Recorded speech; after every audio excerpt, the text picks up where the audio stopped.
अस्सलाम वालेकुम स्टूडेंट्स, आज हम डेटाबेस का लेक्चर नंबर 3 स्टार्ट करेंगे। आज हमने जो टॉपिक्स कवर करने हैं, पहला टॉपिक है file types functional point of view से।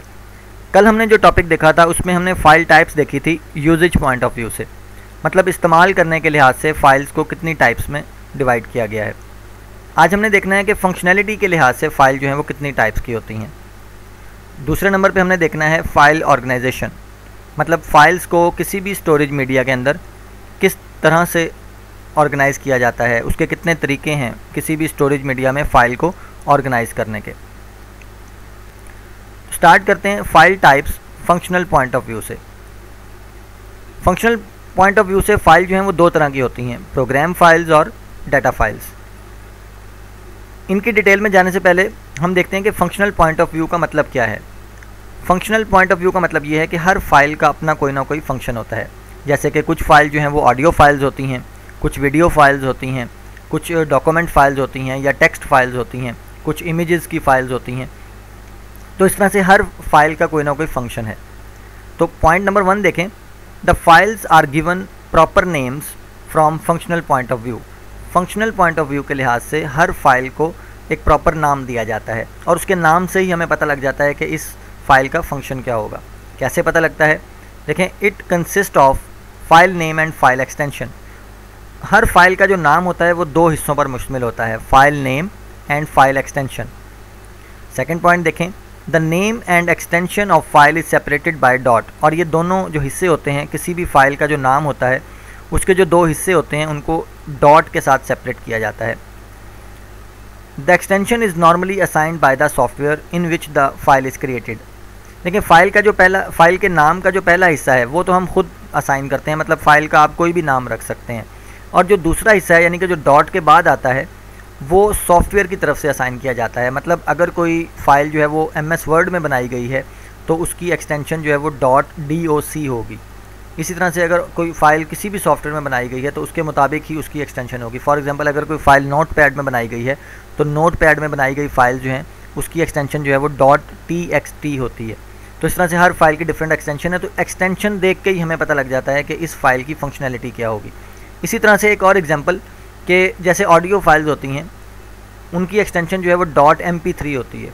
तो .mp3 यानी कि mp3 से हमें पता लग जाता है कि ये कोई ऑडियो फाइल है, कोई सॉन्ग है या कोई भी ऐसी चीज़ हो सकती है। इसी तरह से इसकी दो टाइप्स हम डिस्कस करते हैं, प्रोग्राम फाइल और डाटा फाइल। तो प्रोग्राम फाइल्स क्या होती हैं? A type of file that contains program instructions is called program file. ऐसी फाइल्स जिसमें प्रोग्राम की इंस्ट्रक्शंस होती हैं वो प्रोग्राम फाइल होती है। जब आप कोई भी सॉफ्टवेयर अपने कंप्यूटर में इंस्टॉल करते हैं तो वो C ड्राइव में इंस्टॉल होता है और आप देख सकते हैं कि C ड्राइव के अंदर ये तमाम प्रोग्राम फाइल्स आ जाती हैं और ये तमाम प्रोग्राम फाइल जो हैं इसमें प्रोग्राम की इंस्ट्रक्शंस होती हैं और इसी के थ्रू जो है आपका सॉफ्टवेयर जो है वो एग्जीक्यूट कर रहा होता है। A program file has an extension of .com.exe। वो कहता है कि प्रोग्राम फाइल जो हैं वो आमतौर पर उनकी एक्सटेंशन या तो .com होती है या .exe होती है। जैसा कि मैंने आपको पहले बताया कि किसी भी फाइल के नाम के दो हिस्से होते हैं, एक डॉट से पहले वाला, एक डॉट के बाद वाला। जो डॉट के बाद वाला है वो उसकी एक्सटेंशन होती है और डॉट से पहले वाला जो है वो उसका नाम होता है, वो हम खुद अपनी मर्ज़ी से चेंज भी कर सकते हैं। थर्ड पॉइंट देखें, these files contains instructions that can be directly executed by the computer. और ये जो प्रोग्राम फाइल्स होती हैं इन फाइल्स में सॉफ्टवेयर की इंस्ट्रक्शंस होती हैं और ये फ़ाइल जो हैं वो कंप्यूटर पर डायरेक्टली तौर पर एग्जीक्यूट हो जाती हैं। तो आपने याद रखना है कि ऐसी फ़ाइल जिसमें प्रोग्राम की इंस्ट्रक्शंस होती हैं वो उन्हें प्रोग्राम फाइल्स कहा जाता है। दूसरे नंबर पे है data file. A type of file that contains data is called data file. देखें, ऐसी फ़ाइल जिनमें डाटा पड़ा होगा वो डाटा फाइल्स होंगी। Data files are created by the software being used. Data file जो हैं वो जिस सॉफ्टवेयर में भी आप फाइल बना रहे हैं वो उसी हिसाब से उसको क्रिएट करता है। फॉर एग्जांपल, MS वर्ड में अगर आप कोई फ़ाइल बनाते हैं तो वो MS वर्ड की फ़ाइल होगी, या नोटपैड में कोई फ़ाइल बनाते हैं तो वो नोटपैड की फ़ाइल होगी और उसकी एक्सटेंशन उसी के मुताबिक होगी। तीसरा देखें, different software stores in the data using file different formats. Different software जो हैं वो डाटा को डिफरेंट फॉर्मेट्स में स्टोर करते हैं। देखें, फॉर एग्जांपल, अगर एक फ़ाइल है ऑडियो तो उसमें ज़ाहिर बात है ऑडियो डाटा स्टोर है। अगर एक इमेज फ़ाइल है उसमें इमेज की फॉर्मेट में डाटा स्टोर है। इस तरह से अगर कोई टेक्स्ट फाइल है तो उसमें टेक्स्ट फॉर्म में डाटा स्टोर है, तो हर फाइल में डिफरेंट फॉर्मेट्स में डाटा जो है वो स्टोर किया जाता है। Some examples of data files are, एक नोटपैड फाइल होगी, देखें उसकी एक्सटेंशन क्या है .txt। इसी तरह से अगर वर्ड प्रोसेसर में बनाई गई फाइल है, मतलब MS वर्ड में जो फाइल बनाई जाती है वो .doc होगी। स्प्रेडशीट मतलब MS एक्सेल में बनी हुई फाइल .xls उसकी एक्सटेंशन होगी। इमेज फाइल की एक्सटेंशन .jpg भी हो सकती है, .png भी हो सकती है। इसी तरह से ऑडियो फाइल जो है .mp3 हो सकती है, या इसके अलावा और भी डिफरेंट है। आपकी बुक में टेबल बना हुआ है, आपने इसको वहाँ से रीड कर लेना है कि ऑडियो फाइल्स या इमेज फाइल की और भी डिफरेंट एक्सटेंशंस कौन कौन सी होती हैं। इसके अलावा वीडियो फाइल है, उसकी एक्सटेंशन जो आमतौर पर इस्तेमाल होती है वो .mp4 है, या इसके अलावा और भी डिफरेंट एक्सटेंशन हो सकती हैं वीडियो फाइल की। तो इस तरह से डाटा फाइल क्या है, ऐसी फाइल जिसमें आपका डाटा पड़ा हुआ है। अब वो डाटा चाहे वीडियो फॉर्मेट में है, ऑडियो फॉर्मेट में है, या इमेजेस हैं, या कोई भी चीज़ हो सकती है। नेक्स्ट टॉपिक देखते हैं, फाइल ऑर्गेनाइजेशन। अब फाइल को ऑर्गेनाइज करने का मतलब क्या है? देखें, ऑर्गेनाइज का मतलब होता है तरतीब देना किसी भी चीज़ को। A technique for physically arranging the record of a file on secondary storage. वो कहता है कि सेकेंडरी स्टोरेज के अंदर, मतलब सेकेंडरी स्टोरेज आपकी हार्ड डिस्क भी हो सकती है या USB भी हो सकती है जिसमें डाटा स्टोर करते हैं। तो सेकेंडरी स्टोरेज के अंदर फाइल्स को फिज़िकली तरतीब देने की जो टेक्निक है उसे फाइल ऑर्गेनाइजेशन कहते हैं। Different storage medias different techniques इस्तेमाल करते हैं डाटा को स्टोर करने की। फॉर एग्जांपल CD में भी डाटा स्टोर होता है, USB में डाटा स्टोर होता है, हार्ड डिस्क में डाटा स्टोर होता है। तो हर स्टोरेज मीडिया का कोई ना कोई तरीका है, कोई ना कोई टेक्निक है डाटा को स्टोर करने की। The files are organized on storage media in the following ways. अब कौन कौन से तरीके हैं जिस तरीके से डाटा को ऑर्गेनाइज किया जाता है? एक सिक्वेंशियल फाइल्स ऑर्गेनाइजेशन है, डायरेक्ट और रैंडम फाइल्स है। डायरेक्ट और है, ये आप मिस्टेकनली ऑफ लिखा हुआ है, डायरेक्ट फाइल्स भी कह सकते हैं, इसे रैंडम फाइल्स भी कह सकते हैं। इसके अलावा इंडेक्स्ड सिक्वेंशियल फाइल्स भी हैं। तो ये 3 तरह से डाटा को तरतीब दिया जा सकता है। स्टार्ट करते हैं कि सिक्वेंशियल फाइल्स क्या हैं, मतलब इस तरीके से अगर डाटा को स्टोर किया जाए तो वो डाटा किस तरह से स्टोर होगा।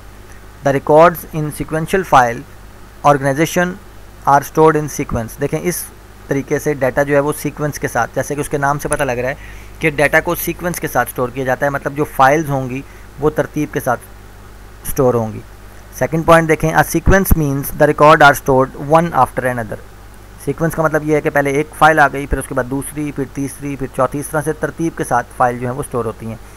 तीसरा point, the records can be retrieved only in sequence in which they are stored. और फिर क्या होगा, अगर आपने डाटा को रिट्रीव करना है, दोबारा से ओपन करना है, तो फिर उसी तरतीब, जिस तरतीब से उसको स्टोर किया है, उसी तरतीब के साथ, उसी सीक्वेंस के साथ आप उसको रिट्रीव कर सकते हैं। The primary storage media for sequential files is magnetic tape. ये मैग्नेटिक टेप एक स्टोरेज मीडिया है। वो कहता है कि मैग्नेटिक टेप के अंदर यही टेक्निक इस्तेमाल की जाती है, मतलब मैग्नेटिक टेप के अंदर जो डाटा स्टोर होता है वो सिक्वेंशियल फाइल्स ऑर्गेनाइजेशन के ज़रिए स्टोर किया जाता है। इसका एक डिसएडवांटेज है, the major disadvantage of sequential access is that it is very slow, it requires more processing time. उसकी वजह क्या है, टाइम ज़्यादा क्यों लगता है? If the last record is to be retrieved all preceding records are read before the last record. Preceding का मतलब होता है पहले वाले।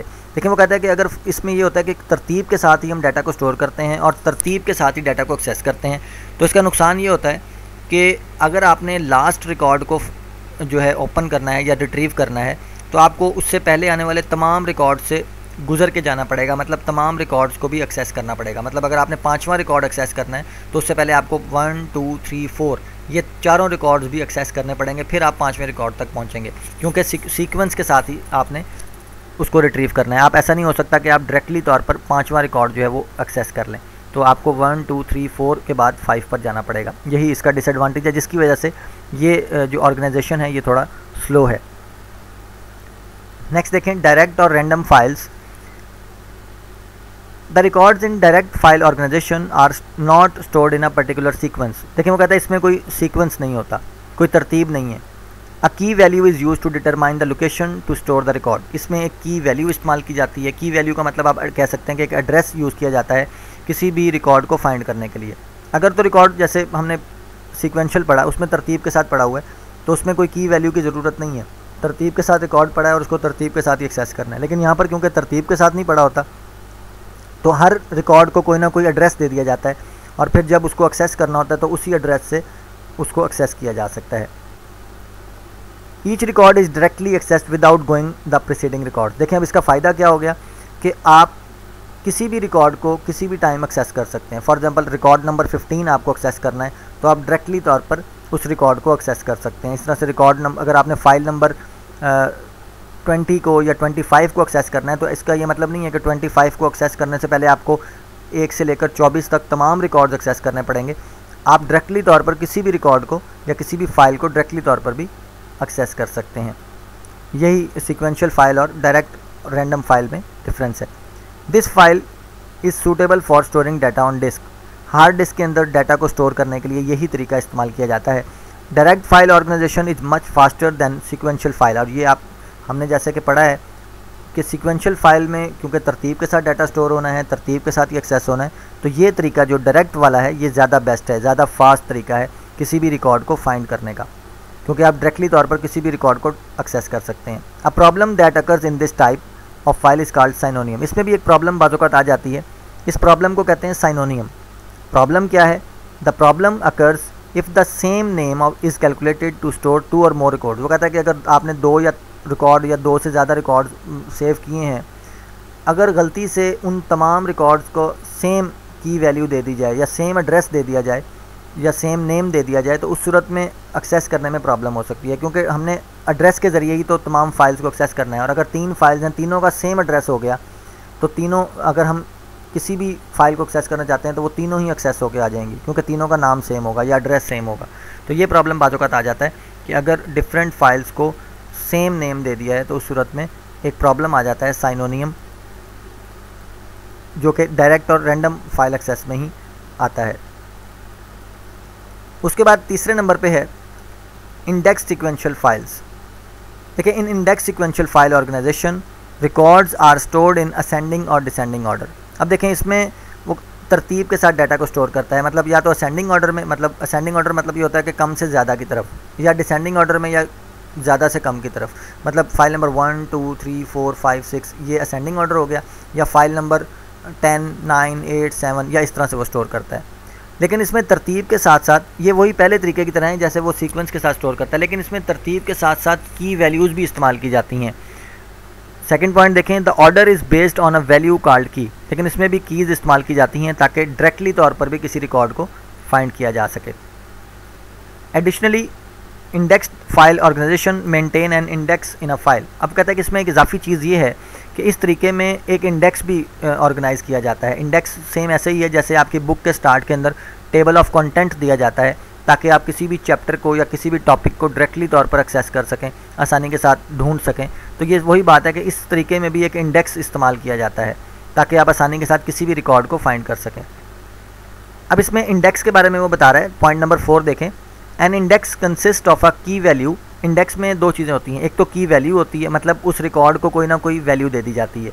जैसे आप देखें कि एक चैप्टर के अंदर आपकी बुक के चैप्टर्स हैं, फॉर एग्जांपल चैप्टर 1 है तो उसमें जितने भी टॉपिक्स हैं उनको इस तरह से लिखा जाता है कि जैसे 1.1, फिर दूसरे टॉपिक का नाम 1.2, फिर तीसरे टॉपिक का नाम 1.3। तो ये जो 1.1, 1.2, 1.3 हैं, आप समझ लें कि ये की वैल्यूज़ हैं जो कि हर टॉपिक को दी जाती हैं। And corresponding disk address for each record. और इसके अलावा जिस जगह पर वो पड़ा होता है, जिस मेमोरी की लोकेशन में वो पड़ा होता है, वो एड्रेस भी दिया जाता है। जैसे कि पेज नंबर हो गया, जैसे 1.1 पेज नंबर 1 पे है, 1.2 पेज नंबर 3 पे है, 1.3 पेज नंबर, ये सेम मैं आपके बुक वाली एग्जांपल दे रहा हूँ कि आपकी बुक में जो टेबल ऑफ कंटेंट बना होता है वो इस तरीके से होता है। तो उसमें भी 2 चीज़ें होती हैं, एक तो टॉपिक का नाम और दूसरा उसका पेज नंबर।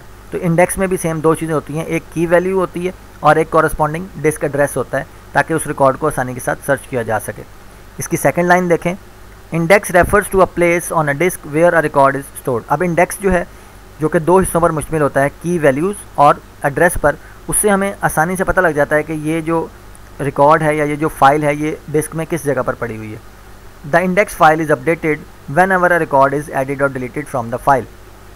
लेकिन इसमें ये होगा कि जब भी आपने किसी रिकॉर्ड या फाइल में से किसी चीज़ को डिलीट करना है तो फिर आपको इंडेक्स भी अपडेट करना पड़ेगा। ये सेम ऐसे ही है कि फॉर एग्जांपल अगर आपने अपनी बुक में से 3 या 4 पेजेस ख़त्म करने हैं तो ज़ाहिर बात है अगर आपको 3-4 पेजेस उसमें से निकाल देते हैं तो आपको पेज नंबरिंग भी सेट करनी पड़ेगी दोबारा से, और शुरू में जो आपका टेबल ऑफ कंटेंट बना हुआ है उसको भी आपको अपडेट करना पड़ेगा या चेंज करना पड़ेगा। तो इसमें भी यही है, वो कहता है कि जब आप कोई फाइल ऐड करते हैं या डिलीट करते हैं तो उस सूरत में इंडेक्स भी अपडेट होता है। Records can be accessed randomly as well as sequentially. अब देखें इसमें दोनों तरीके से, जो हमने पहली 2 टाइप्स पढ़ी हैं उसमें पहले में सीक्वेंस के साथ था, दूसरे में रैंडमली था या डायरेक्ट था। इसमें वो कहता है दोनों तरीके से आप फाइल्स को एक्सेस कर सकते हैं। सीक्वेंशली भी कर सकते हैं क्योंकि वो सीक्वेंस के साथ पड़ी होती हैं, और रैंडमली भी कर सकते हैं क्योंकि उनके एड्रेसेस भी होते हैं, तो आप रैंडमली भी किसी भी रिकॉर्ड को एक्सेस कर सकते हैं। This method is slow as it requires to perform index search. ये मेथड थोड़ा स्लो है, उसकी वजह यह है कि इसको इंडेक्स के ज़रिए सर्चिंग करनी पड़ती है, और डाटा को स्टोर करने के लिए भी या डिलीट करने के लिए भी इंडेक्स फाइल को भी अपडेट करना पड़ता है। इंडेक्स फाइल जैसे कि आपका बुक का टेबल ऑफ कंटेंट, जैसे मैंने आपको पहले एग्जांपल दी। आज का टॉपिक इतना ही है। इस हवाले से आप इसको बुक से अच्छी तरह से रीड करें। कोई भी क्वेश्चन है उसको व्हाट्सएप पे पूछें।